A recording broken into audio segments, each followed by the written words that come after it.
Okay, welcome to another episode of the Strange Motion Way podcast. I'm your host, Tim Strange, with Turbo Turbo. and Carrie Strange.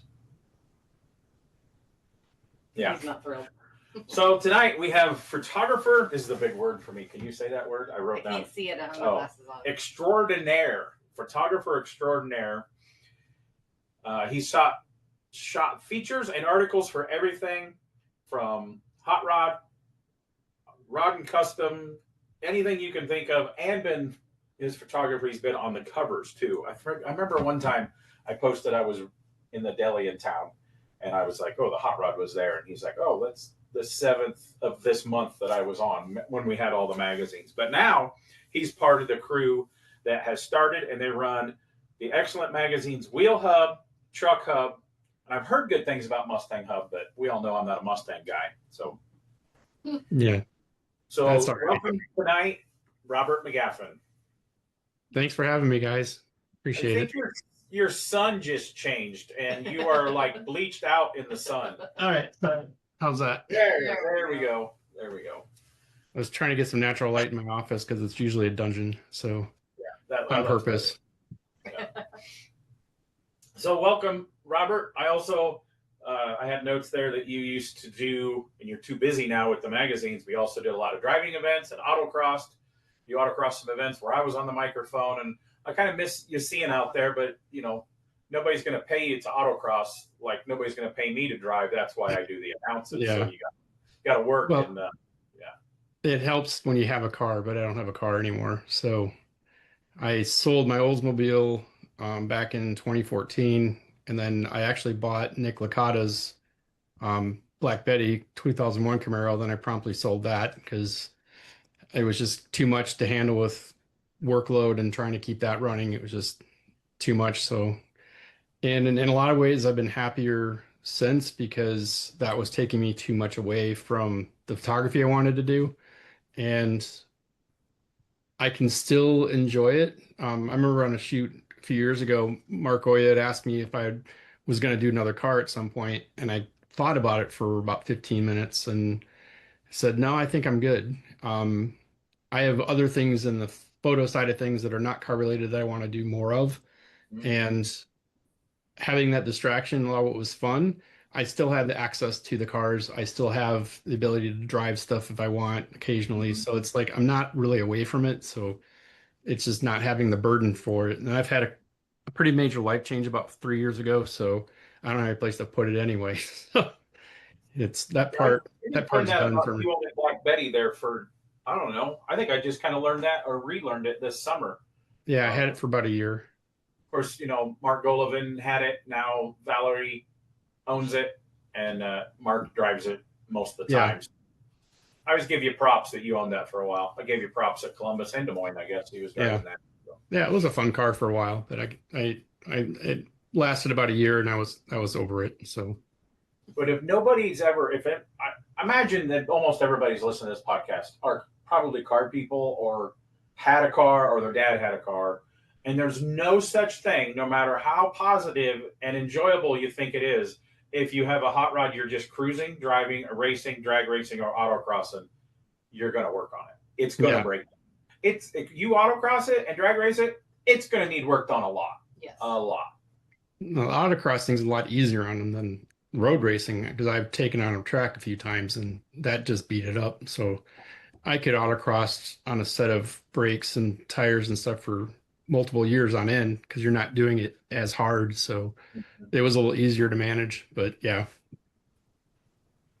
All right. So let's go back to little Rob. When you were young, were you into cars when you were a kid, or how did you get the bug? How did you kind of get into that? Oh yeah. I always had played with Hot Wheels. I built models, and I always had, from about 8 years old, I always had cameras around. So a lot of times I spent a lot of time building models, and I just maybe about 10 years ago, I had a bucket of Hot Wheels that I've had since I was a kid. And I ended up gifting that to Bill Gerber's son because my kids they were too old for him. And I just wanted them to go to somebody who had that. So I must have missed the call that day. Yeah, you did. Sorry. People give away Hot Wheels? Well, I beat them up because I beat my cars up. So, Yeah. but yeah, when I was 8, I would build models, and then my parents had Instamatic cameras, and they bought me, one Christmas, they bought me the Kodak version of a Polaroid, where you had to like crank it out and the picture would come out the top. And I used to set my cars and models up on, in the garden or whatever. So if it was a pickup 4-wheel drive, I'd stick it in the dirt and do stuff like that and take pictures of them. And How old were you then when you got that camera? about 8. Okay, cool. Wow, Yeah, that's pretty early to get a camera. yeah, I live in Madison, Wisconsin now, and we lived in Rothschild, Wisconsin at that point. So I'm about 2 hours from where I'm at now. So And then, I'm sure you've seen that. There's a kid online that I follow on Instagram and TikTok, I think, that he does that. Like he don't build the models. He takes like die-cast cars. yeah, Anthony Ryan Schmidt. Yeah. You guys did a feature on him. Yeah, we did. He's Yeah. autistic. He's autistic, and I keep in touch with him. We shot that probably about 6 years ago, maybe. And yeah, I'm actually sending him some stuff that I had been stashed away, some like larger scale cars that he photographs. I have a bunch of that stuff that I'm going to send to him. So I've been, incredible. yeah, I stay in touch with him a little bit. He's down in Atlanta area now, and they're about autistic family. And when somebody is autistic, they find something that they're hyper focused on and get really good at it. Yeah, he's one of our cousins is like a numbers guy. Yeah, and some people he's just sees that in his head and can do the photography and set up the backdrops, and it's incredible. Yeah, they do a real good job of that. He and his mom work together on those, and yeah, he's doing a new book this year, and they're doing a tour across Route 66. There's a link on his website or of his Instagram you could probably find. I don't know what it is off the top of my head, but cool. Yeah, he's a really interesting kid. He was a lot of fun. I expected when I went out there to photograph him, I expected to, do a couple portraits, maybe shadow him just a little bit, but I ended up spending the entire afternoon with him, and yeah, he was a lot of fun to hang out with. So very cool. Very cool. So in school, what kind of student were you? Oh, I was shitty. Barry has some of these favorite questions. I know, so. I do. No, I was shitty. That is the people who come on here. Yeah, I did okay. But we moved around a lot. So when I left Wisconsin and we moved to Arizona, it felt like we stepped back about 2 grades. So it was really easy. And then we moved to Oregon and to Portland. And when I moved to Portland, it was like I skipped 5 years. So the school systems are so different that it was difficult to stay ahead of it. So I hated high school. So I basically say I survived high school. And so why did you guys move a lot? Were you getting kicked out of schools, or was your dad's jobs, or military kid? My dad, well, that's funny because my dad got out of the military because he didn't want to move around, but we ended up moving around. He worked for a lumber company, and he used to work for Wausau Homes in Wausau, Wisconsin, and then got a job with Wicks Lumber, ran a yard in Tucson, Arizona. We lived there for a year and a half because we all hated it. And then he got transferred up to Portland, Oregon. And then they had 2 headquarters. One was outside of Portland and one was in Saginaw, Michigan. And they combined them and put them in Libertyville. So that's how we got back to Illinois. And yeah, and it was funny because I remember the first time I came across your name years later, and you lived like 30 minutes from my hometown, which I thought was kind of fun. And it's kind of fun to find out that there's actually somebody else in that area that I know. You were from Monmouth or Macomb? Yeah, Monmouth. Monmouth. Okay. Yeah. My dad's real family. He was raised in foster homes. He was left abandoned as a kid, but yeah, I still have some family over there. Yeah, we have a cousin that lives my cousin runs the family farm in Colebrook. And then my grandmother lived in Monmouth up until about probably 6 or 8 years before she passed. So she moved up here at that point. But yeah, we still have a little bit of family down there, but not much anymore. Yeah. Awesome. Yeah, her mom lives Galesburg, which is just 15 minutes on Method. So Skipping a jump. So, were you in any extracurricular activities in school? Any sports? Yearbook, maybe? No, I didn't do that. I actually didn't do photography for a long time until I think I was about a sophomore or junior in high school. We were in Illinois, and I had a friend that worked we lived in Crystal Lake, and I had a friend that worked at the Montgomery Wards in Crystal Lake, and he got he worked in the returns department, and a camera system came in. It was a Pentax K1000 and a bunch of crappy lenses, and he told me about it, and it wasn't very much money. I think it was like less than $100 for all that stuff, and I bought that, and that's kind of where it took off again. So after that, and in high school and college, that's what I studied was art and photography. And in high school, I didn't. Montgomery Ward. Montgomery Ward is where I bought most of my model kits in Galva, and my Hot Wheels at Montgomery Ward. I miss Montgomery Wards. Yeah. Yeah, so it was a 5 and dime. It was Galesburg was in Montgomery Wards. Yeah, my grandpa called it Monkey Wards. Yeah, we did too. That must be a Central Illinois thing. Yeah, right. Yeah. Okay, so I have a lot of random questions. When you get your car wet with soap and you clean it, what do you do? What do you mean? What do I do? What is the word? How do you say that word? Oh, wash? Yeah, see. I put an R in it. I say wash because there's a lot of people around that part of the Midwest and Iowa. They say wash. They say, and I get made fun of often. Yeah, my aunt used to say wash all the time. So. What's another one, Tim? I don't know what. I don't know. Midwest words. Oh, I don't know. That's just the one. That's a one. Yeah. I'm sure there's more, but that's. I put an R in brawl. You're not normal though. Yeah. No, I put an L in it. Brawl. Yeah, she's. Yeah. What do you call a drinking fountain? Drinking fountain. Drinking fountain. No, there's. Well, here in Wisconsin, they call it a bubbler. Oh, I've never heard that I've before. never heard that. Yeah. See, in the South. A bubbler? So we have a garden hose. Down here, now in Tennessee, they call it a hose pipe. A shopping cart is called a buggy down here. That one's new. I didn't know that one. Yeah, it's a buggy like everywhere down here. And hose pipe. What else? Oh, you get your up there. We take pictures. Down here, you get your picture made. You get your picture made. Yeah, I've heard that one. Yeah. And fork truck is what I call them, or a lift truck. They call them tow motors down here. That's a new one. Yeah. Yeah. That sounds like the new Cars movie. I know. Tow motor. Tow motor. Yeah. Okay, so you say that I interrupted it because I do that. When did you get more into photography?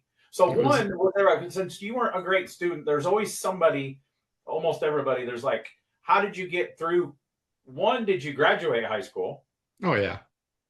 And then what got you through? Like some people, like, oh, we had an auto class, or I was in the metals, or I had this history church. There's always some teacher that helps us trouble.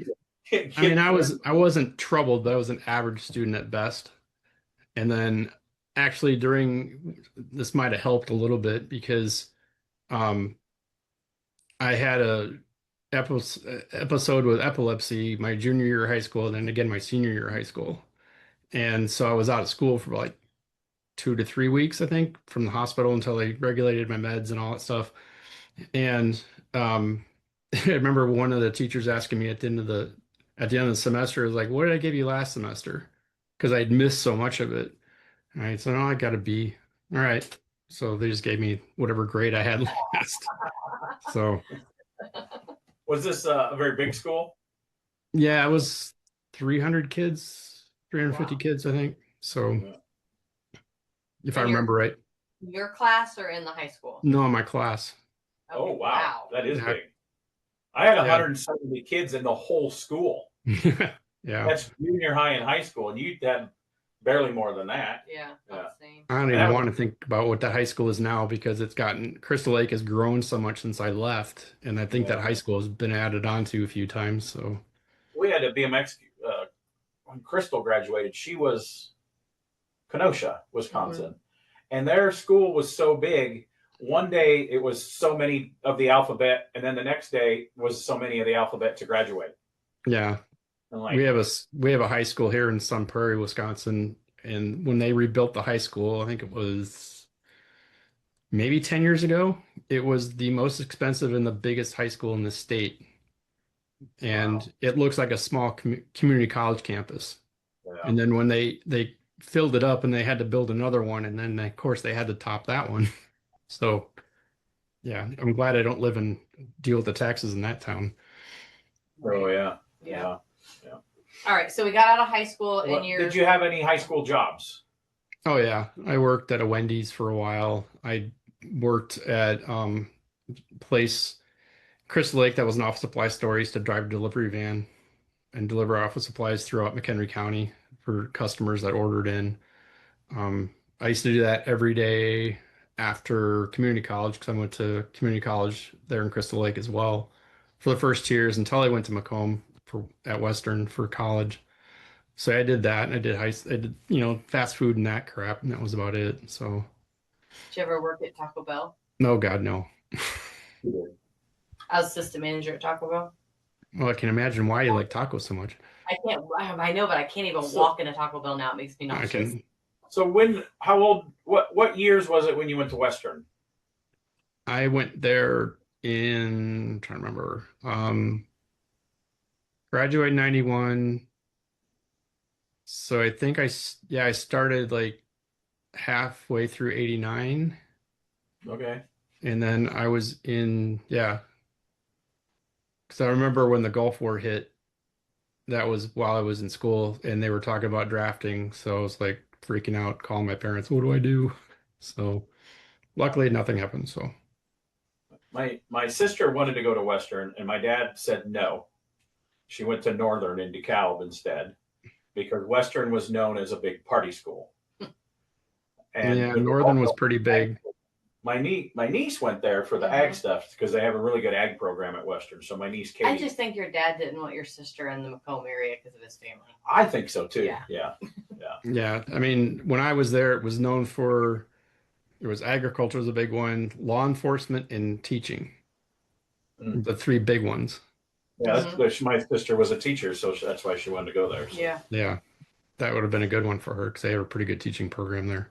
Yeah. Or Yeah. at least they did when I was there. It's been a while. Yeah. Maybe she'd still be a teacher. Well, she Oh, was wait, a she teacher. is. Now she's moved on. to other classes. Forgot. She's a counselor, the type of counselor that we didn't have in school. We had guidance counselors Yeah. that were worthless.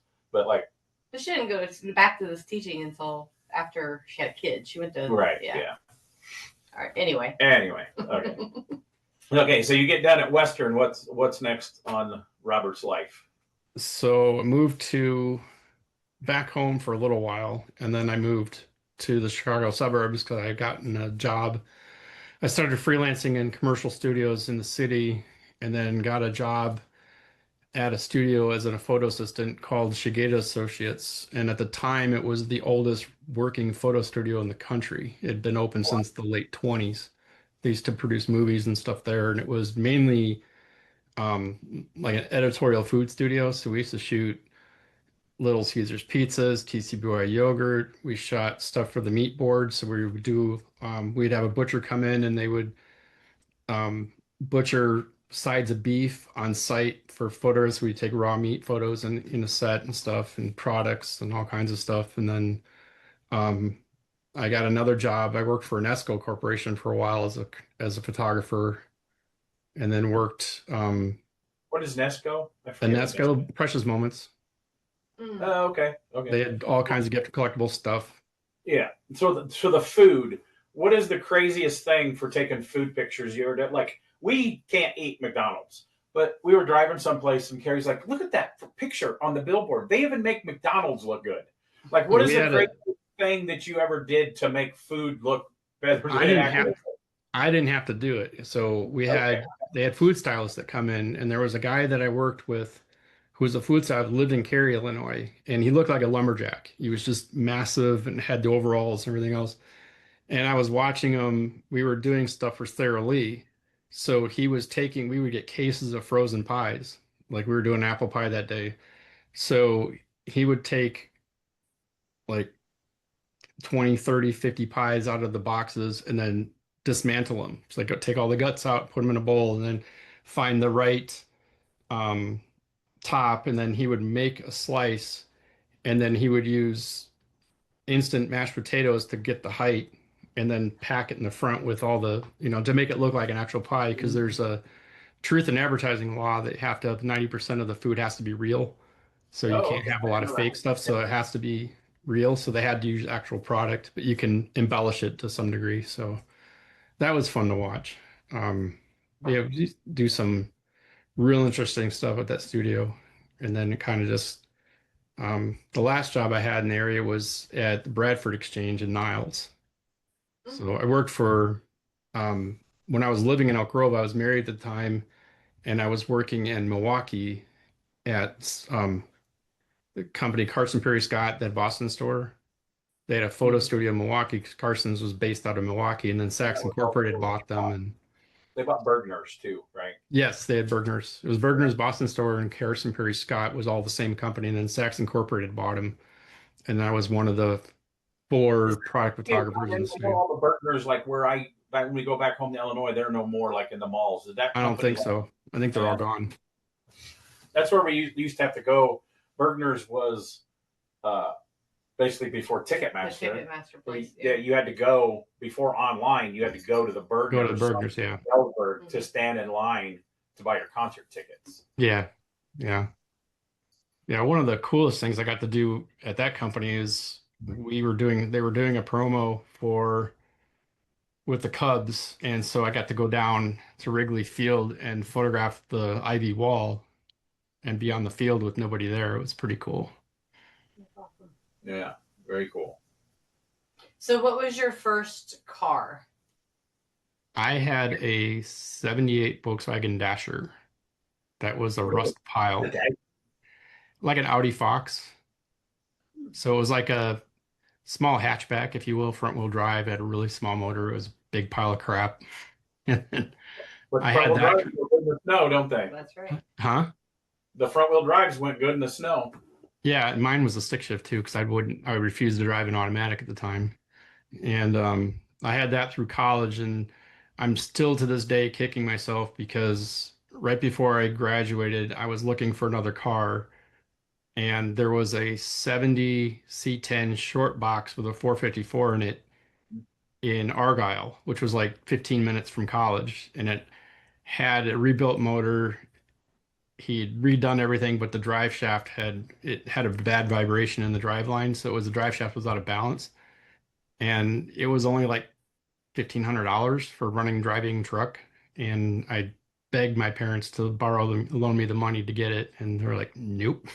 So sold my car because then my dad's company, I ended up ordering a brand new truck because they wanted me to get something more reliable. So I bought a Ford Ranger, and my dad's company had a fleet deal, so I could get a better deal than like you get a bigger discount because it's a fleet company. You can pretty much order it exactly how you wanted it. So I had ordered it before I graduated, and I had to wait about 3 months for it to show up. So that was kind of nice to have that. But that was tough because I wasn't making a lot of money, and I had to pay the payments and my own insurance and all the fuel. So there are no freebies in that one. I had to do a lot of it myself, which was it it woke you up to like responsibility and fiscal responsibility and all that, even though I'm still not as fiscally responsible. I'm better than I was, but you know, still, yeah, it was that was a lot of I had really a lot of fun with that truck, and it got me through my first real job and a bunch of other things. So traveled around with it. So that was a good memory having that one. So it was the last that was the I just finally got another truck again because I've been wanting another truck, and it's been like 25 years since I've had a pickup. So Awesome. So when you were working on all these other companies, were you just doing that, or were you doing any freelance photography at that time through any I of did those other I did a deals? little bit, but I wasn't doing a lot. I mean, I had gotten laid off from a couple of jobs, so and then I had to freelance. So I work as a photographer, as gig work at different studios throughout the city, and stayed pretty consistent with that for a long time. And then when I started doing the freelance work for all the magazines, that was right before the big, in 2008, 2009, when the markets pretty much crashed, made that bad recession. That was pretty tough for a while, and got through that. And then, of course, going through, I think I went through 3 or 4 different buyouts at because when I started working with Popular Hot Riding, it was, I think they were still Prime Media, and they were just getting a like they were just turning the Source Interlink, and Was then that your it went. first magazine you were really starting to work with a lot? Was Popular Hot Rodding? Yeah, because, well, how I got into that was Johnny Hunkins did a photo contest. And the first year he did the photo contest, because I was trying to figure out, well, how do I like cars, take pictures, maybe I can do both. And um, he did a photo contest, I think it was back in 2005-ish, around there, 2006. And you had to own the car to enter. Well, I didn't have a car. So I patiently waited a year to see if they would do it again, and they changed the rules. You didn't have to own the car. And I used to go to a lot of cruise nights by my house when I was living in Illinois at the time. And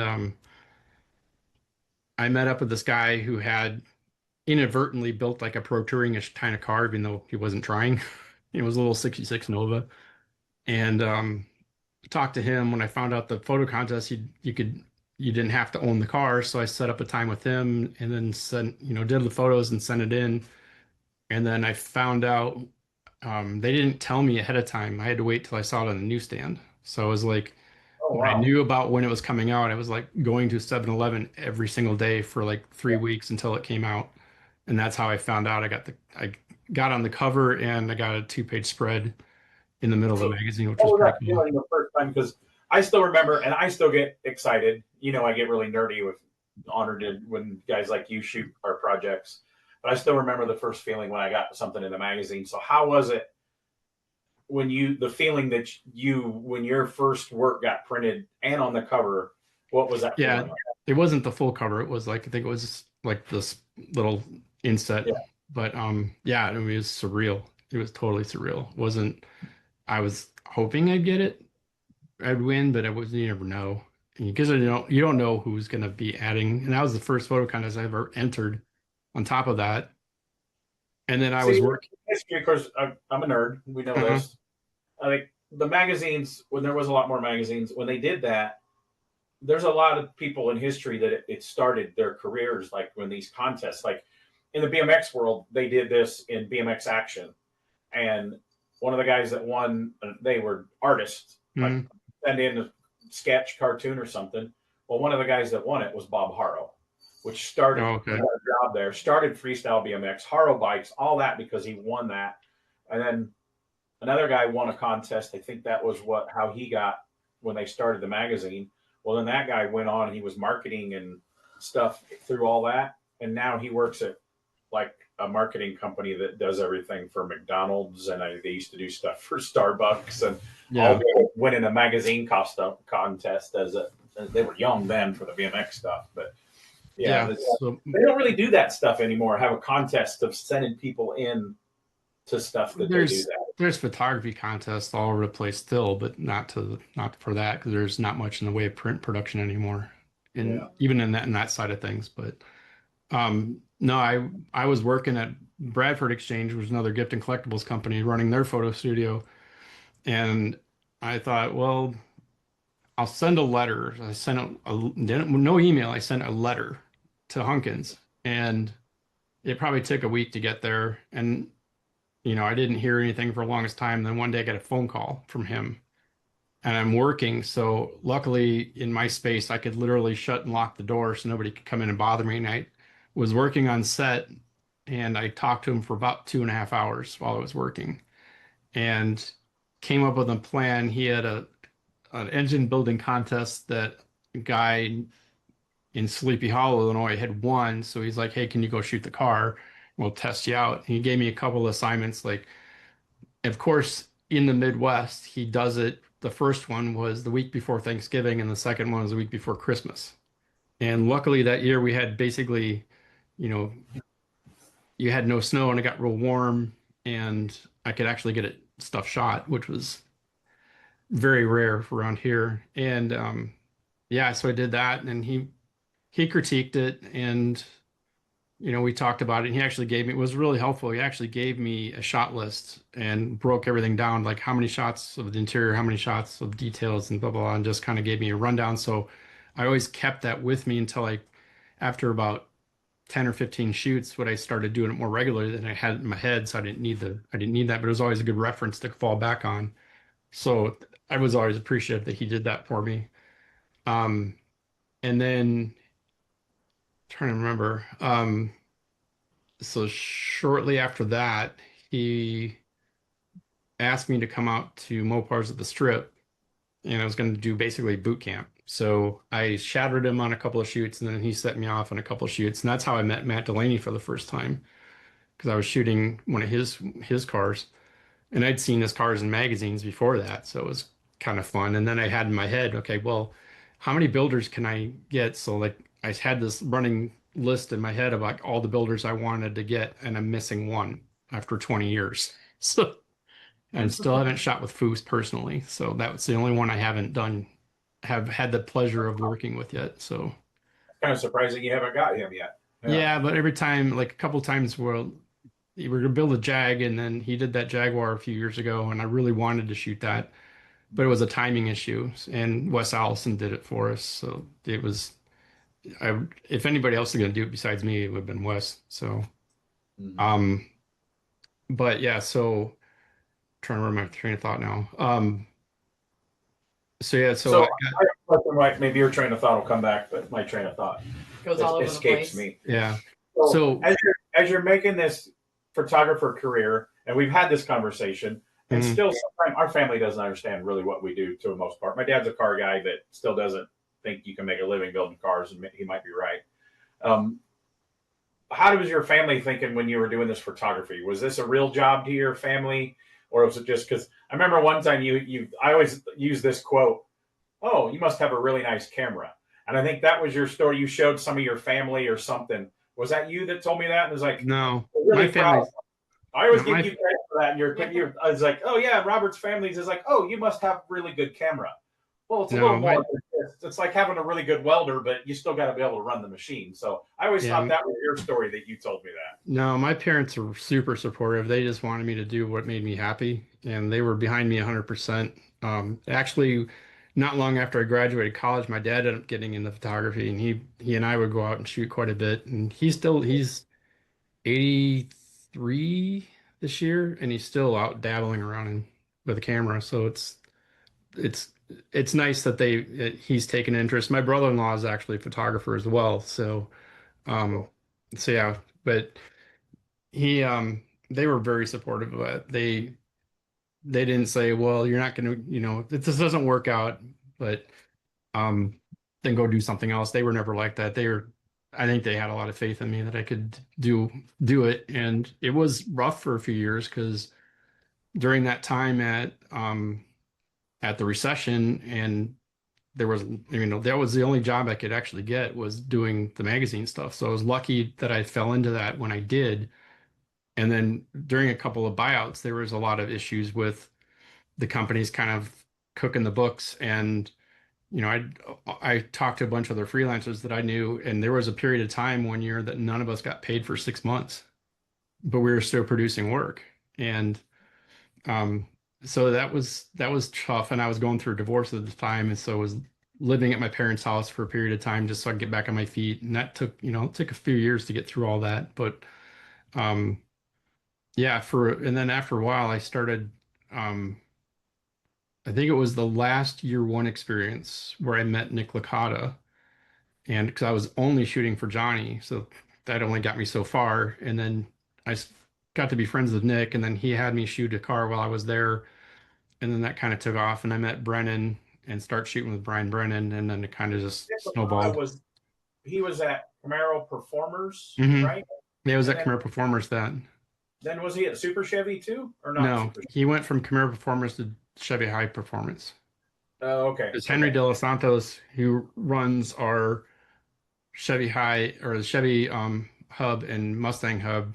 He was at he was I met Henry when he was at Chevy High Performance, and then he moved to editorial director of all the Ford stuff for the company. And then Nick came in and did took that over, and then they killed Chimera Performers.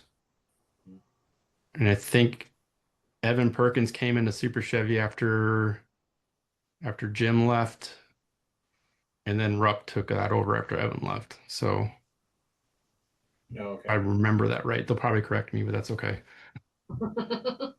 But yeah, so I started basically shooting for everybody at that point, and that took off.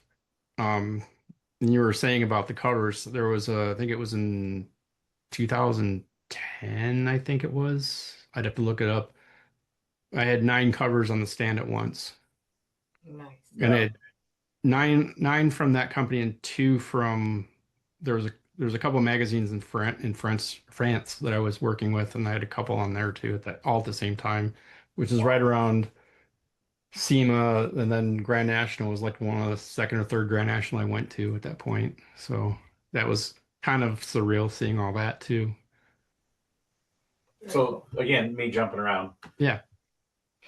Speaking of SEMA, you're one of the crew of guys that shoot all the new products that come in. I'm a new product judge for over 20 years now. I've been doing new product judges, and we always peek through the curtains and holler at you guys. And Yeah. you guys got little studios set up. I mean, you guys are hustling over there. We kind of have the easy job. We just got to run around a little bit. There's products coming in and people getting checked in and people forgetting to drop their stuff on. And you guys have a crew of how many photographers are over there for the new products at SEMA? So we have 3. Kevin Lee heads the whole thing. It's me, Kevin, and Chris Shelton.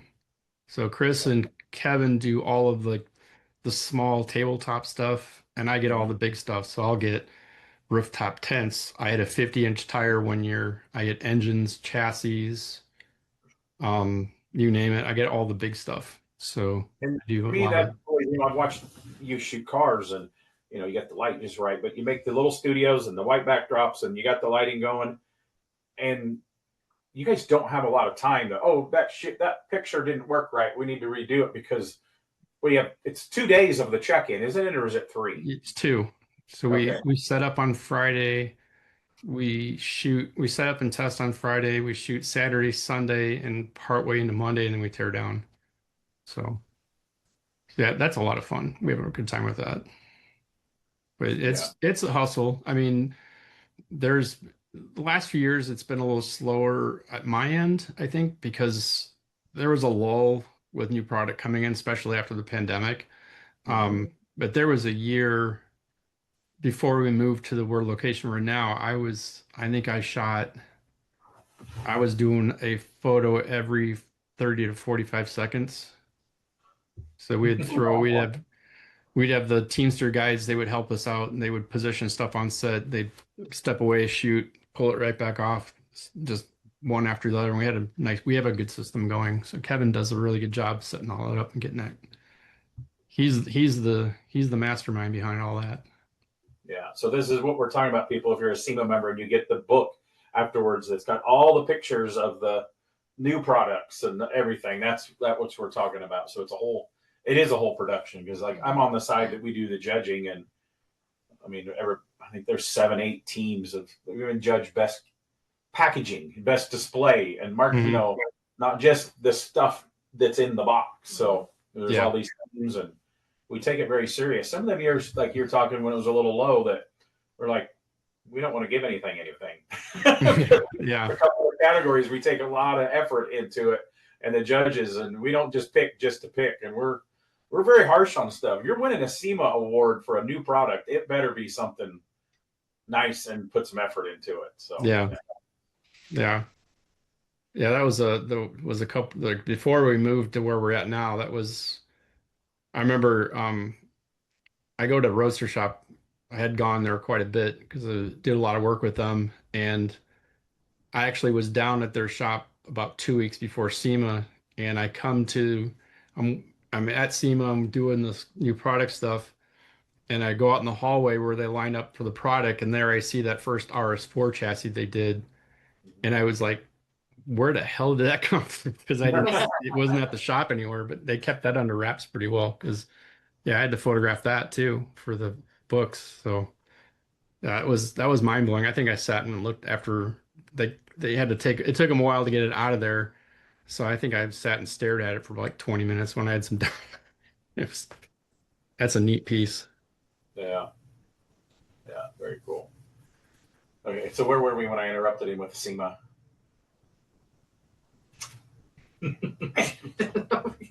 Squirrel. I don't Yeah. remember either. That's hell getting Yeah. old when you're getting to 50s. I know, right? So you're working in all the magazines, and when you had met Nick. yeah, you met Nick Licata. That's Yeah. where we kind of got Yeah. excited. Yeah, Nick kind of was he and I are still really close. Yeah, I was starting to get some bad advice early on, and he kind of like redirected me, and then he was pretty instrumental in helping me get in front of other people, and I got in the front of Brian, and I started doing more of that stuff, street router stuff, and I ended up um, working with Brian quite a bit over the years, and yeah, I can't say enough about him either. I mean, just that group at the time, yeah. Yep. You can't really see that, but that's the 32, the Hanson 32 four door you came and shot for Street Yeah. Rider and got the cover, and that was about not many months before Street Rider went away. Yeah, it was pretty towards the end of that. Yeah. But I mean, that whole time when I worked there, I mean, it wasn't on staff, but I kind of felt like I was, because I had access to them. I could go to when I go out to California, I'd go and work at the offices, and I kind of based myself out of there. And actually for 3 years they tried to hire me, and that always fell through. And then I was actually there during one of the big massive layoffs. And yeah, that was so in a lot of ways I'm glad that I got to be part of it without actually being on staff for that part of it. But that was some of the people that I worked with, like Angela Shoof, Pat Walsh, Brian, Nick, Rupp, I can't remember. I mean, just all those guys. I mean, Geisert was still there at the time. That was some of the best times I ever had, and it's just kind of sad how it's developed. But everybody's gone and done their own thing now, which is, Brian and those guys are pretty successful, and we're doing all right. Huh? Where's Angela at? She's in Arizona. What's she I don't know if working? they're in Phoenix or they're somewhere in Arizona, I think. Okay. I think I'm friends with her on Instagram, but yeah. Yeah, we used to have a lot of fun times, and Brian would organize us for like Louisville and Autorama, and we got our orders, and we'd run out and do our galleries, come back, and it was just a lot of fun. There was like 10 of us in the media room working together, and we always had a blast. So that was a lot of fun during those times. And then yeah, and things got like stupid busy for a long time, and I was starting to get burnt out, um and then Steven came to me with the whole wheel hub idea. We talked about that probably in 13 or 14, and I got to about 17, and I'm like, either we got to shit or get off the pot with this. So that's kind of where it kind of started. And then not long after that was like is when the whole Discovery deal happened. So that was a scary time as well. So I kind of forget, what year did you guys actually launch Wheel Hub? How many years has that been? It's been in 18. So okay. And then so you did it. Did you see the writing on the wall? Because it was 19 when they killed all those magazines at Street Router and Super City and all that. Did you kind of see that happen, or? Yeah, I mean, just the way that the press release read, and then talking to a couple of people on the inside, Steve and I had a lot of conversations about it. And am I right on the year? But you started Wheel Hub about a year before it was 19 when they killed all those other titles. The magazine launched in 18, but we started the business before that, because it takes about a year to get everything set up. He had a lot of the infrastructure already figured out, but it still took some time. We had to create content for one. We had to come up with a look. We had to, we finally we'd actually had talked to a couple other designers and um, try to, we were trying to build have a template built and we can just do it ourselves. But um, Stephen actually met our partner Rodney through a chance meeting through Dooley and Sons, Jeff Cameron.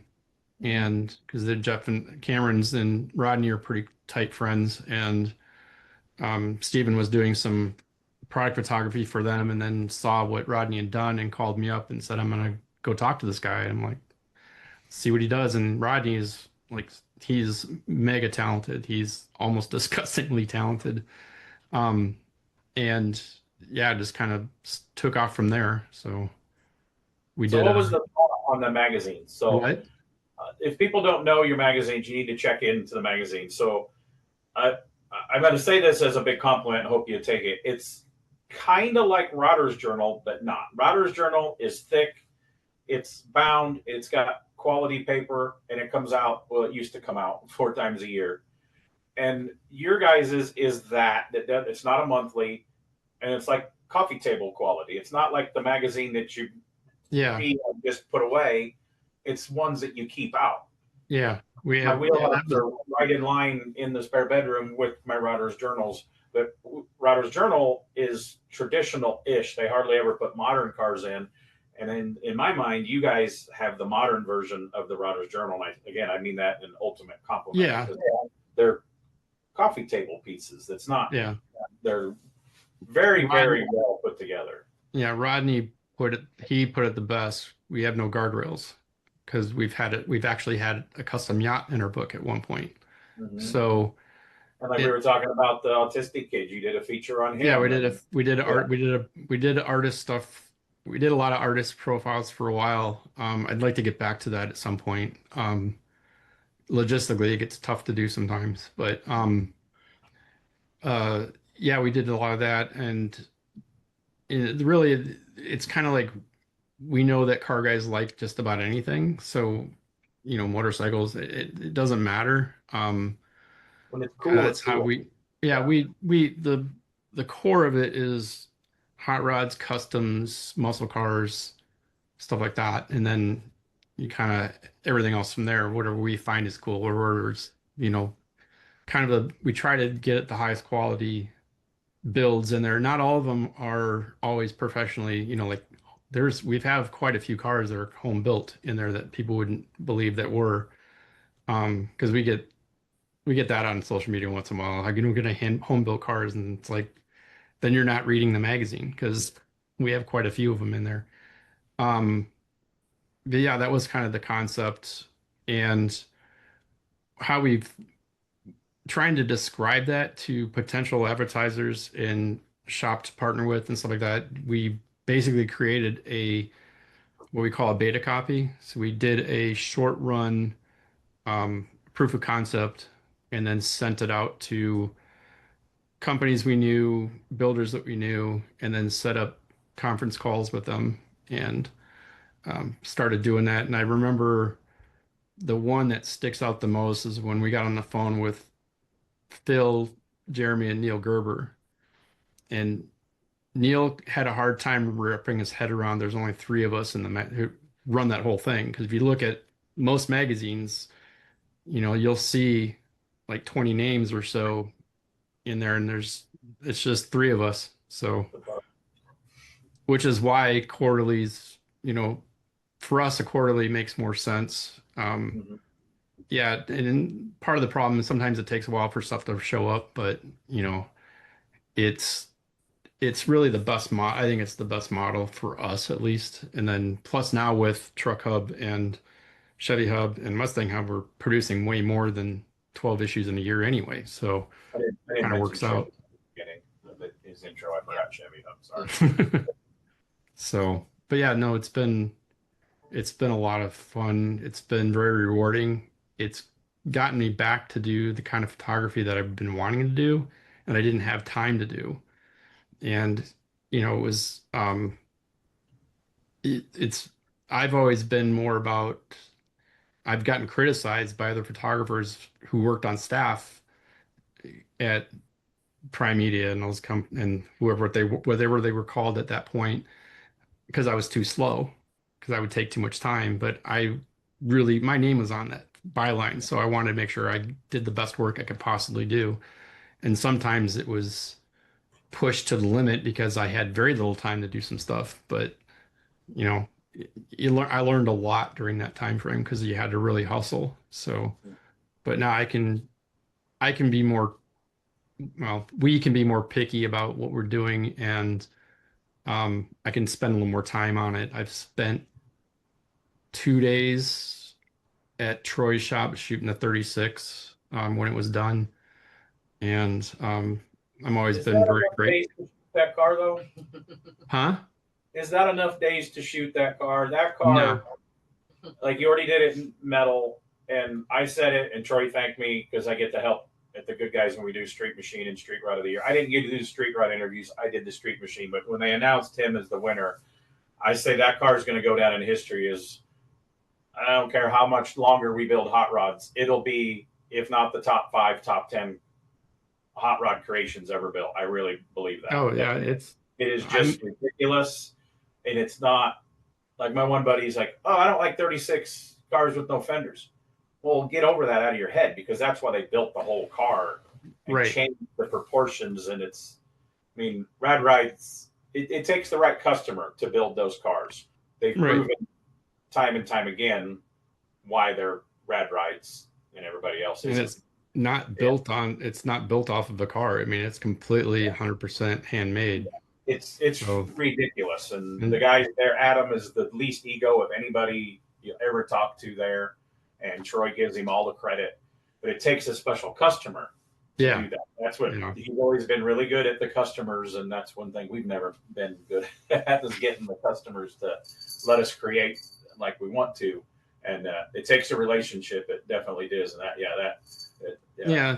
And it's one of those cars that, I mean, I've been very fortunate to be inside a lot of these shops and see them from ground up. And I watched that car come together over the last couple of years. And every time I go down there, it'd be something different. And I remember um, a while back when Adam had basically the cowl structure all done. And he's got some of the chassis rails laid out in space, and it's in place over the chassis, and I'm looking at it, and I I'm not a car builder, but I know being around it so much, I kind of have an idea of what it would take to put that together. And I'm looking at it and I'm like, I know there's multiple pieces in here, but I don't know how many. So I asked him how many of their pieces, and I think he said about 10, but there was no seam, no nothing. The whole car looked stamped to me. yeah, And yeah. but that's just, I mean, I look at a lot of these builders who are very young.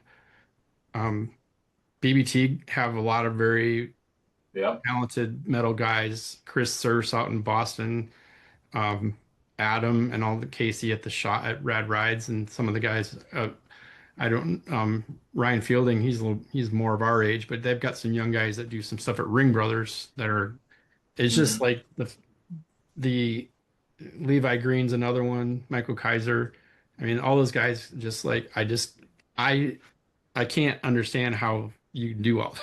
You know, I mean, they'll say, "Well, I don't understand how you do what you do." Well, you know, that's why we have, you know, the talents that we do. But just to see that come together, I've seen that car come together, you know, just Ring Brothers cars and a lot of cars at Roadster Shop too. It's just like it's fascinating to watch them come. So like when I get a chance to shoot them in bare metal before anything's done, that's when you really see the work.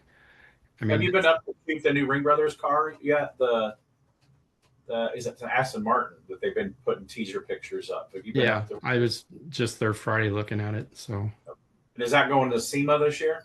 it will, but it's being unveiled at the Quail, I think. Oh yeah, I read that. Yeah. So Oh wow, that's coming up then. So it's Yeah, almost 3 weeks. done. Okay. Yeah. Yeah. I wouldn't want to stop by 3 weeks before somebody's big deadline like that. But so on the I'm going. other side of the spectrum, you also get into those situations of things that you have to photograph. you're stealing my note that I wrote right there. All No, right. I don't. I can't even see that.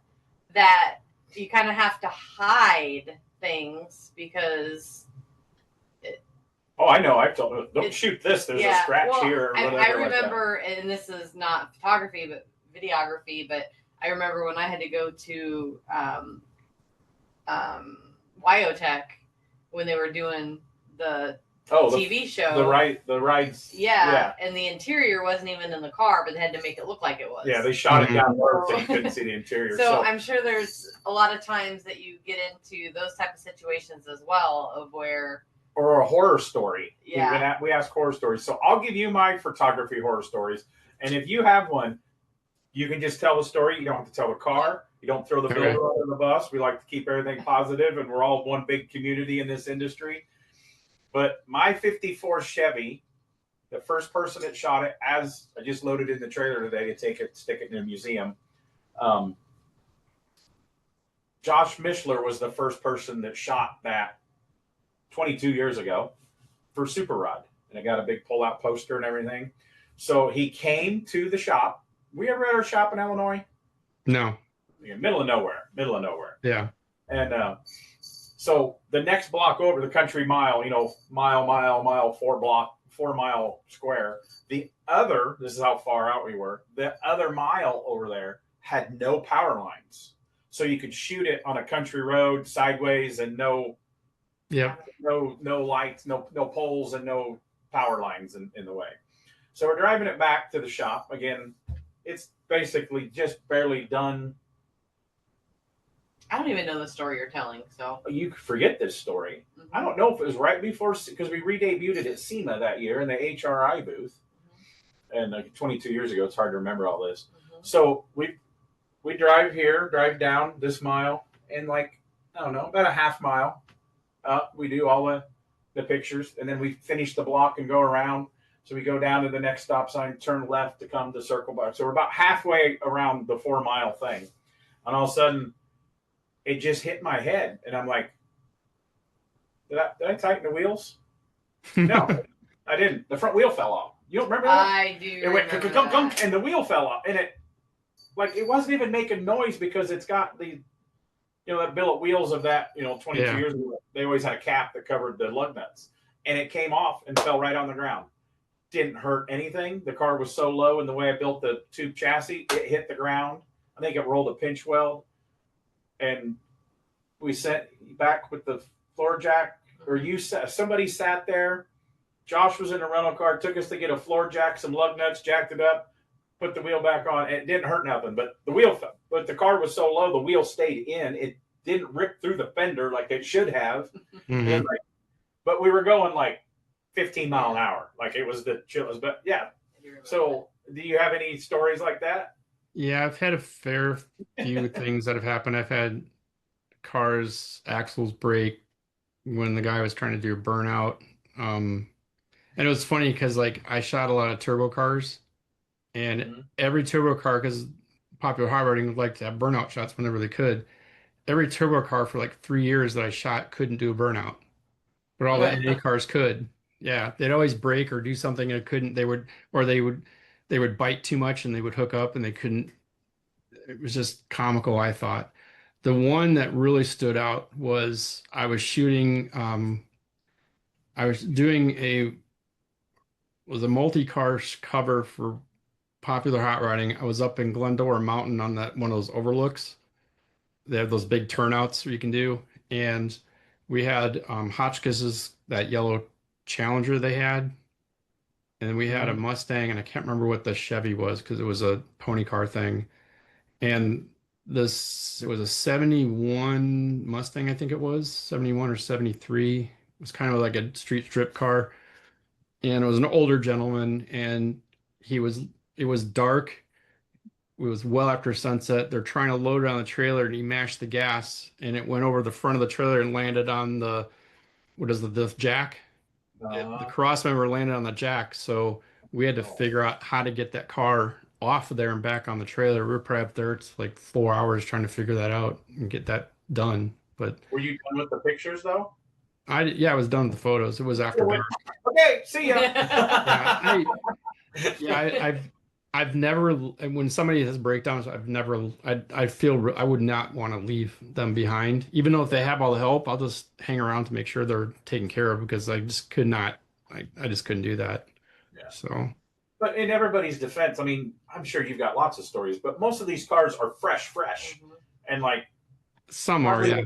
That one for Street Rodder, it probably didn't have 3 miles on it, but we only drove it 1/8 a mile to the photo shoot where we shot it. And but yeah, some of this stuff is like so fresh. Yeah, some now a lot of times I'll ask if you're ready to have it shot, if it's like where you want it, and if it's not, then I'll just like, all right, let's get it where you want it. So, because the worst thing you can do is have a car break down. I've had engines blow up in seas at the beginning of a shoot, and then you're pushing it the rest of the night, and that's no fun. And when you're doing it on hills too, which isn't even worse, when you have to push it. So one of Carrie's favorite, we had the tube frame DeSoto that had like the pop vent blower out in the front back in the It's not really my favorite. 96, 97. Forget who shot. He shot it at Street Machine Nationals in Springfield, the Fall Nationals. And I remember an exhaust hanger broke on it on the way down, and we got some baling wire and wired it up for the car show. Well, we had a photo shoot for, I forget who shot that. I mean, that car, luckily, it got shot for a lot of money. Maybe I'm going to say Popular Hot Rod. I don't know. I think it wasn't Daryl Armette that shot it. Anyway, but with the baling wire, the exhaust was just not quite right in the cutouts of the rear bumper. So Carrie's a big Mickey Mouse fan, so she had this really nice Mickey Mouse purse. Really nice. And the car was blown up, and we shoved it underneath and hid it in the pictures behind the tire and held the exhaust up where they could shoot it. I didn't know this was happening at the time. Well, then they're like, okay, spin it around. No, it was David Featherston. It was David Featherston, yeah. And he's like, okay, you spin it around to get the light from the other side. And nobody thought to move that purse. So I put it in reverse and backed it up. And I was like, what is that sound? And she's like, you. No, I didn't know it was there at the time. And then you stopped, and David said something, and I got out of the other vehicle, and I came out to find out that he had drug my Mickey Mouse purse. He got a hole in it. Ripped a hole in it. He still owes me a purse from that. You have got plenty. You've got some Coach purses, and she still holds that over on my deathbed, she'll be like, got any money? I'm going to go buy a purse. You owe me a purse. I loved that purse. I was never able to find another one like it. She's a good wife. She keeps in your place. Right? Don't encourage her. Don't encourage her. She does not need any encouragement to keep me in line. I do need supervision. I do need supervision. For sure. Oh, so then how long did you guys do Wheel Hub? And it's subscription only, right? Still. Yeah, we do have a couple of specialty bookstores that sell it. We use Pasteiners in Detroit sells it, and Autobooks, Aerobooks in Burbank sells it as well. I've never been to that. My buddy Zane Cullen is a big magazine guy too, and he goes there once a year when he goes down and visit his daughter. Oh, and it's like, I need to go next time because it's amazing. It's an amazing store, and they have a lot of really cool books there, automotive books, and the huge magazine rack of anything like all over the world basically. And there's a lot of collectible stuff, but there's a lot of really neat books. There's a couple of there was a book on Ferraris in there that I wanted to buy, but it was well out of my budget at that point. So I buy expensive books. No, but I do have a lot of books. I have a lot of signed books. So then, how long were you doing Wheel Hub before? What was the next magazine that you did in your line of magazines, and how long did you say, oh, this Wheel Hub thing is kind of working out, and then we're going to expand? Yeah, we did when the shit hit the fan with 10 at the time. Because I remember I was working as a retoucher at American Girl when you were texting me about that, when that whole thing went down. Like the guys and I got talk about that. You worked at this American Girl. It's the doll place, right? Yeah, I used to retouch photos for them. Those things creep me out. I don't like clowns either, but those American dolls kind of creep me out a little bit. Yeah, some people, I don't know if a lot of people know that about me, but when digital photography took hold, I was working at another company. One of my best friends, who I still keep in touch with, was my boss at the time. And I learned Photoshop basically from help. It was a necessity because we had a image retoucher that was getting behind and then needed help with just getting the images set up. So I would do outlines and masks and stuff like that. And I learned how to do that, and I just kind of self-taught myself how to do Photoshop. And I actually got a few jobs doing retouching. So I did a lot of editing for I went to American Girl to do like some part-time work in this photo studio just to help out because I wanted to get it back into a studio, and things were slow and I needed an extra income. And then they kind of like, well, you're overqualified for this, but they need help in the retouching department. So I interviewed up there and got that job. That was only supposed to be 6 months. That lasted almost 2 years. And I did that while we were still doing Wheel Hub. And so that was tricky trying to negotiate time off from that to do photo shoots and stuff. My boss at American Girl knew what was going on, and she was really good about giving me the time to do stuff. But the um, it was that around Thanksgiving in 2019. Yeah, because it was 2020 when at Pomona when all those guys ended up, the ones that got laid off got laid off. That's when that actually hit. So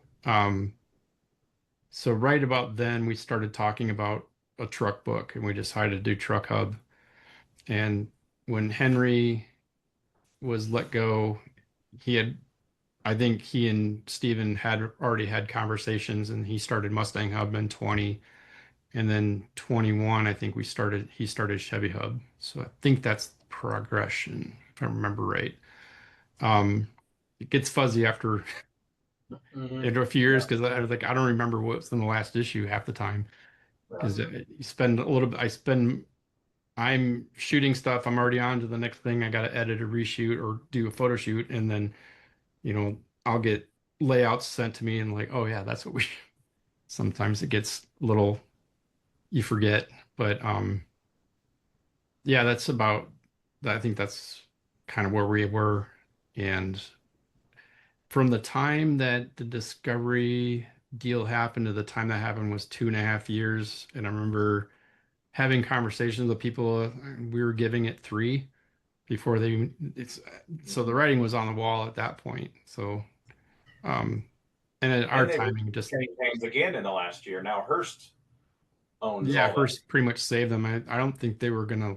I was hearing rumors that Hot Rod was going away and they were gonna kill Power Tour and all the events too. But yeah, Hearst came in. I think they have all the titles too, if I remember right.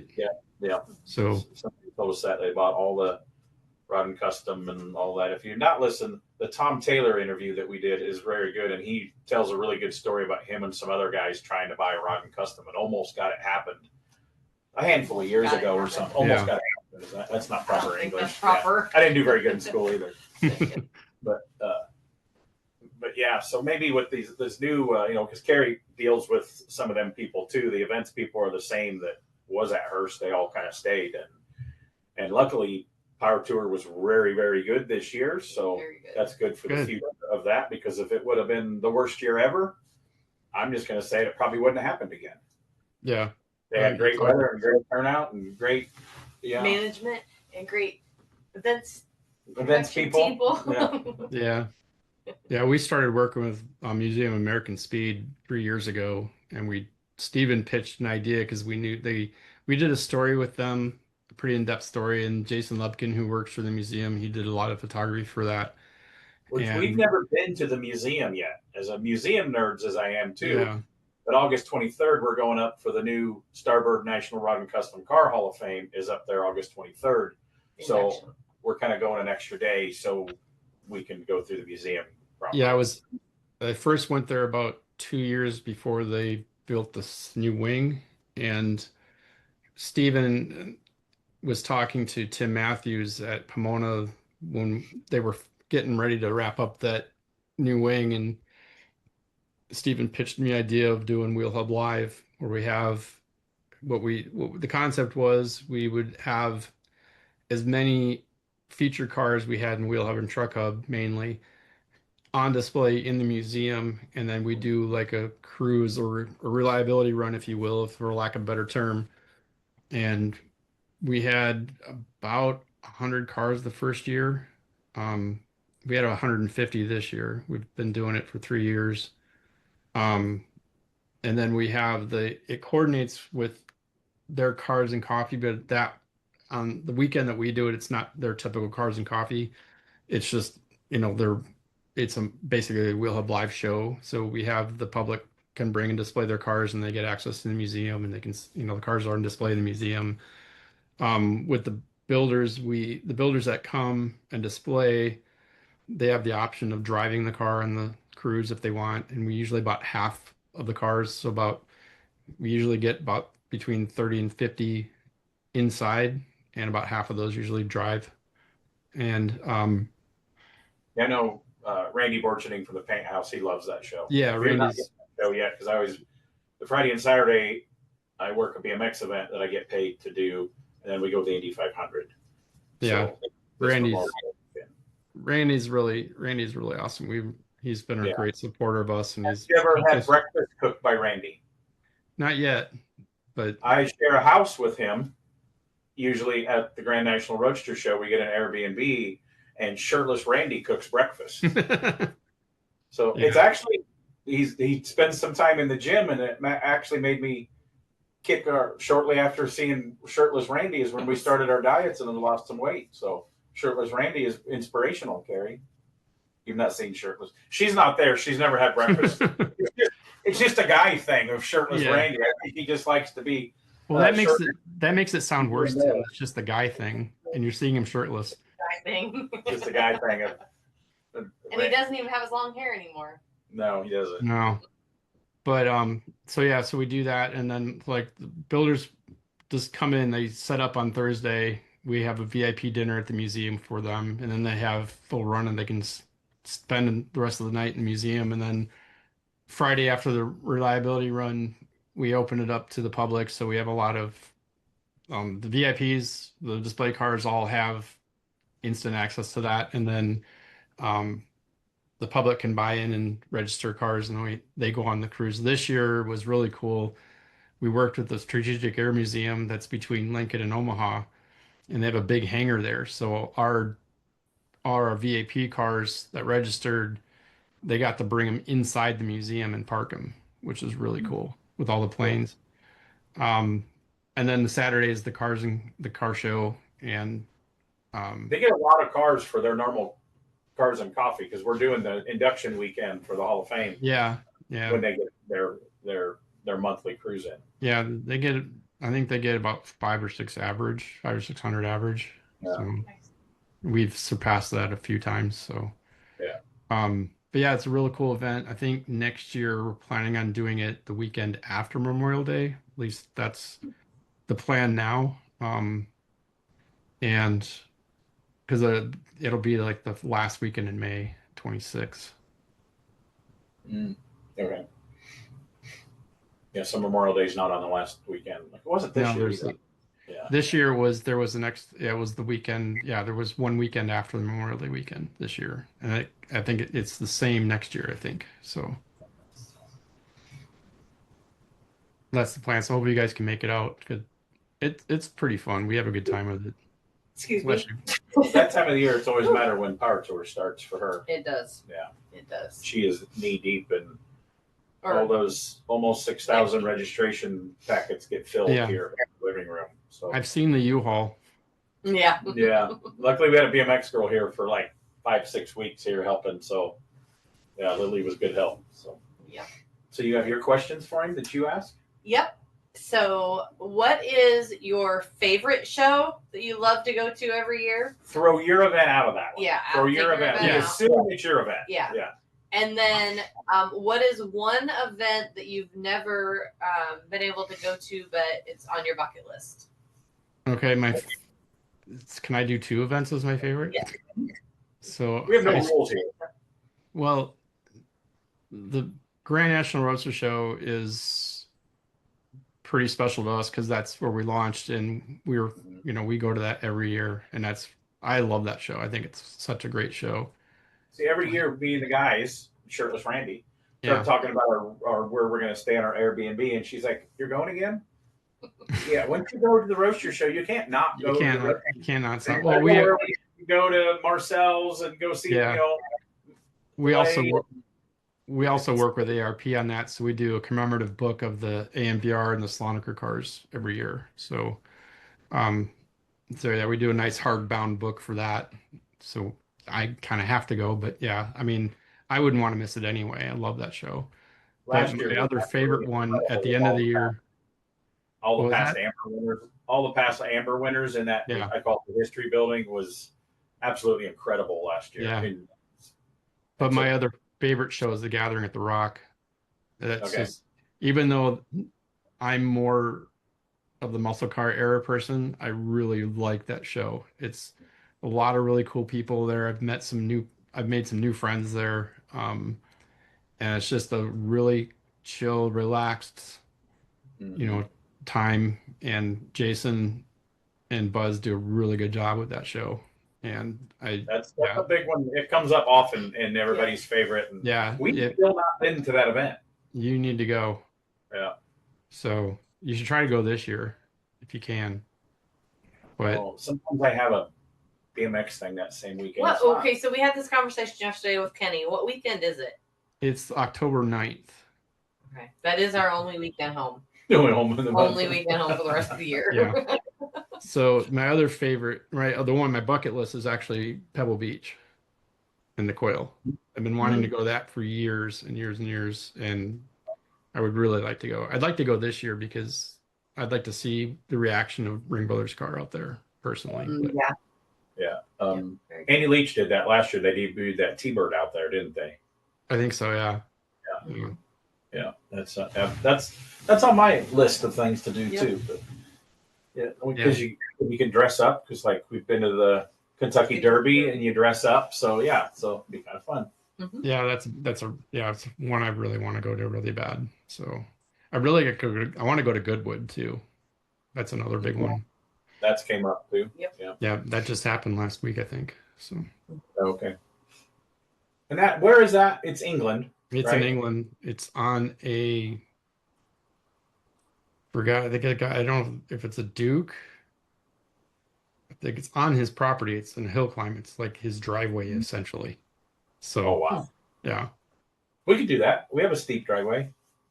We could do a hill climb out here. Mm-hmm. We could. Okay. I mean, it's not. We have like almost a half-mile long driveway. Somebody hit a tree, wouldn't they? Yeah. probably. Yeah. Okay, that's usually our wrap-up questions. It is. Where you want It to go is. to. Is there anything else you'd like to add? Is there anything we forgot? I know you'll text me the next couple of days. Oh man, we forgot about this. But the good thing is we can always Do it do a again. part two. We can always do Yeah, a part no, two. right. So Robert, right from the beginning, has been one of our biggest supporters. Mm-hmm. We always usually, not always, but we get a lot of comments. Never a lot of compliments. But we'd be like, oh, you got that date wrong, which I appreciate being corrected, or I called a car wrong when it was another name or something like that. But I think Robert listens to a lot of podcasts when you're working and editing pictures, don't you? Yeah, and when I'm driving, because I drive a lot, so Yeah. I listen to books and What's your podcasts. favorite podcast besides The Strange Motion Way? Um, Because I listen to all kinds of them. So do you listen to I don't really photography have podcasts or anything, or I don't really have a favorite. There's a bunch of photography ones that I listen to. There's I listen to Smoking Tire quite a bit. I listen to Spike Ferriston's podcast. It's just comical, and what's that one? so Spike Ferriston was one of the writers from Seinfeld, No, okay. and he's a big car guy, and they have a pretty funny show. I kind of like it's fun to listen to. They have a bunch of interesting people on there. Matt Ferrer has a pretty good range of people on there, like Gordon Murray, and he does a lot of stuff with transportation professionals, and there's a lot of other things other than just supercars and press car stuff. But he has a lot of interesting people on there. I listen to some random podcasts. Of course, I listen to the Bones Brigade about vintage skateboarding. Mhm. There's 3 BMX ones I listen to, some old ones, one new one. I don't listen to all of them, but I do listen to the Roadster Shop one. When my buddies are on there, I like to listen to them. Or like, oh, I wanted to get that person. They got them first. We'll wait a few months before we get them, because the same person can be on 5 different podcasts and it's totally different because everybody asks different questions. Like we did Dave Shutton, they did Dave Shutton, and it was totally different. And they were both, of course, Dave's just full of stories and super awesome. Anyway. And then I listened to what is it called? The Sit Down. It's a mafia one talking about old Vegas mafia and Chicago mafia. I love mafia movies. I need to get into the Daryl Earnhardt Jr. one. I don't listen to that all the time, but I watch the little clips. And there's one that I listen to every once in a while.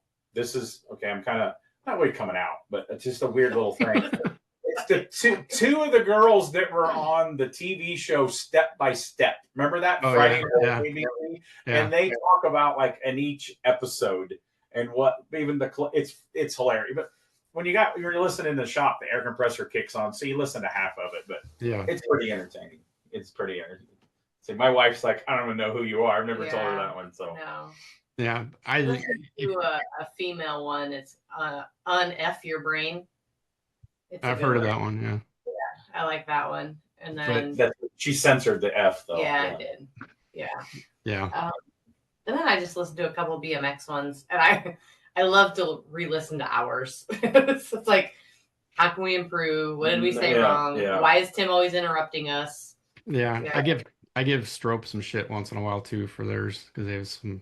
Oh yeah, I like theirs. So theirs is good. I like to listen. When we do Strope, it's gonna be like we'll need a light bulb for me and him to ask each other questions. She just rolled her eyes of Strope. Yeah. So yeah, it'll be half about BMX. Probably. Yeah. I can't say enough about Steve though. He's been a huge supporter of the magazine and our show. He helps out with our show quite a bit. So he's been. You been to his shop?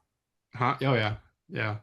I probably got a different tour than other people got because here's the car, the funny car body on the wall. Here's what I'm new working on. This is a SEMA car. Don't take a picture of it. Excuse me a second.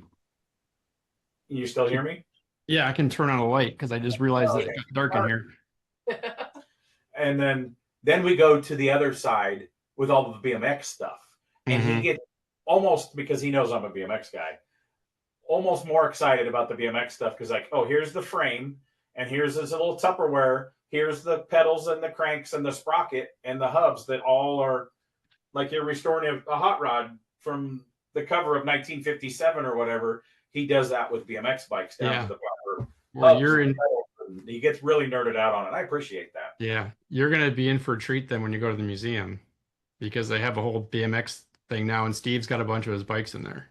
Yeah, well, Tim started that because he was a BMXer, the curator, and he's invited my bikes because he wants to have a thing like, here's Hall of Famer, here's his childhood bikes. And I'm like, dude, I'll loan you a car before I'll loan you my bicycle. Because I still ride him at vintage events and take him to vintage shows every once in a while. But like our nieces don't really care. Like I have a pretty good BMX thing. I need to make it down in my will, but I think I'm leaving my magazine collection and my BMX collection to the museum in Lincoln. Yeah, you should talk to Tim about displaying some of your stuff there because they would take really good care of it. They're like you don't the Smith family and those guys are just the greatest. Like I'm not having panic attacks. We're taking the 54 to the Salina, Kansas Museum because they have a custom Camps of America Hall of Fame display that they can put like 7-8 cars in that part. And I'm excited somebody's going to see it and they're going to clean it for me for a year. I would be all nervous if I was taking a BMX. I think when he was telling me about the fact that they wanted his BMX stuff in the museum, I think he started crying that night. There was a tear. Not on the outside. There was a tear. Yeah. There's no crying in BMX. Right? There exactly. There is. Gary, did you cry when you crashed last year? I cried when he cried when I crashed. Yeah. But I do want to thank you. You have, as you guys were starting out the magazine, you were a huge supporter, and you always sent us magazines for our Cars and Cones event. And you supported us a lot with that. So I want to thank you for that. That we really appreciated that. Yeah, you're welcome.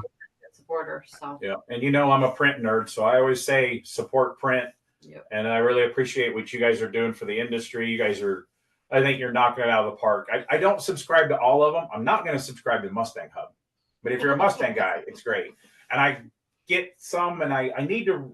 I don't have my Chevy and truck hub. I need to renew that. My wheel hub's still coming. So yeah, the Chevy hub is fun because that's all Chevy. It's anything GM basically. So and you do some tech articles in that one, right? Yeah, that's more done like a traditional book. There's tech and there's event stuff in there, and but for us, for the magazine we do, it just didn't make sense to do that because, even though Chevy Hub's a quarterly, it didn't make a lot of sense other than like we did one thing on the gathering, and obviously we'll do some stuff with recap ours to help promote our show, but it's sometimes I think that's where the internet is better for that kind of thing, for event coverage, because I remember when we did stuff for Popular Hot Rodding, we'd do Good Guys events all the time, and then it would be 6 months to 8 months before you'd see what happened in Columbus, but everybody knew about it already. So it kind of, you play to the strengths of the media that you're trying to do. So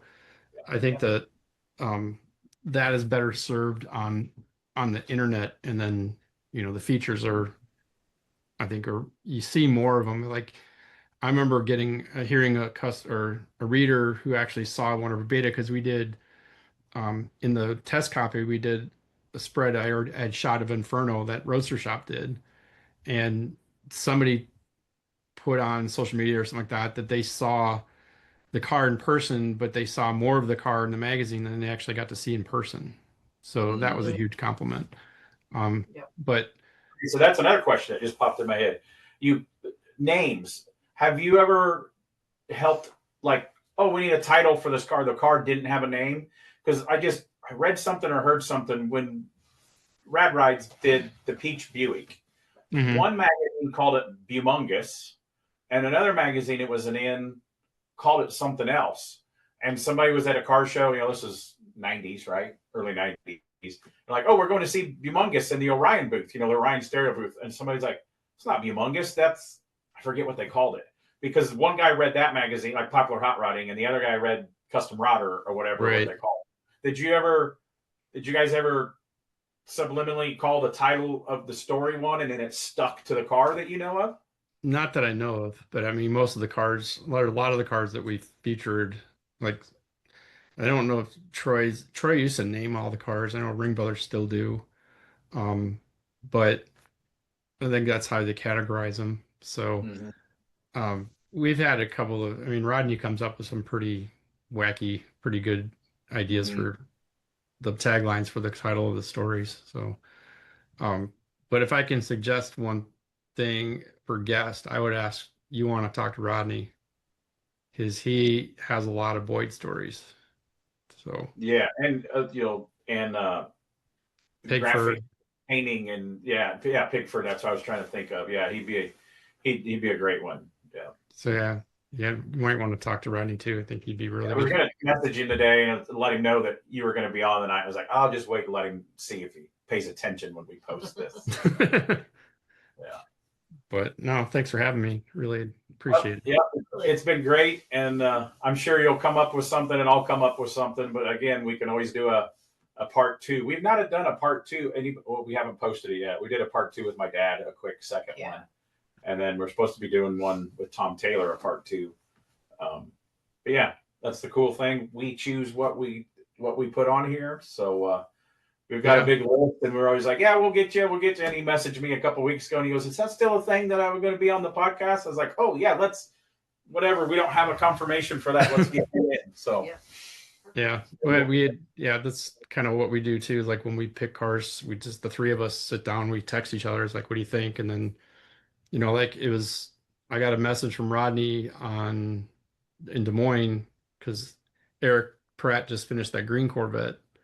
So I met that gentleman before Columbus, because I was still up in the air whether I was going to Columbus or not. So your very first issue, everybody said it was the Pinkies magazine, because you did all the Pinky stuff, and there was and the next time I want a big favor from you. You got to tell me how painless this was. Please get Pinky to do the podcast. He's my heart. I message him every month. Because he's about ready to retire. His wife says she's going to help me We put him in the Rod and Custom Car Hall of Fame last year. Very well deserved. He's, So I've known him forever, there. and he's one of my favorite builders. We're going to be out Eric's there great. in October for a wedding. So maybe we just say, hey, we're we're going to come by. We're going to sit down. We're just going to have a conversation. yeah. There you go. You can do that. Yeah, Yep. but if you talk to him, tell him I would love to have Eric on the podcast. I really would. Yeah. So. I'll do All my right, best. I haven't had dinner yet, and it's almost Yeah, 9 o'clock. yeah. So, Well, Right. that's another great episode of the Strange Motion Way podcast. We want to thank Robert McGaffin. Tell everybody where they can find you, your website, so they can subscribe to the magazines and all your social media platforms. So they can go to wheelhubmag.com, and all the access to all the magazines are there, and the subscriptions are there, and information on where they're sold and all the other items we have. We have prints, we have t-shirts and stuff like that. So, and then get back issues there as well. So. Awesome. very cool. Well, thanks for what you do for the industry, and keep knocking it out of the park, man. Thank you very much, Robert McGaffin. Thank you. The Strange Motion Way podcast, brought to you by Royal Purple, premium synthetic motor oils and high-performance chemicals have been designed to improve performance, provide long-term protection, and give you the confidence to push your vehicle to the limit. Royal Purple, premium synthetic motor oils. Hey welders, ready to upgrade your gear and save some serious dough in the process? The Miller Build with Blue savings and rebate program has you covered. Find amazing deals and cashback rebates on a wide range of Miller products, from welders to plasma cutters and everything in between, all backed by our 3-year warranty. Don't let this opportunity pass you by. Take advantage of the Miller Build with Blue program now. Visit us online or stop by your nearest Miller distributor today to start saving.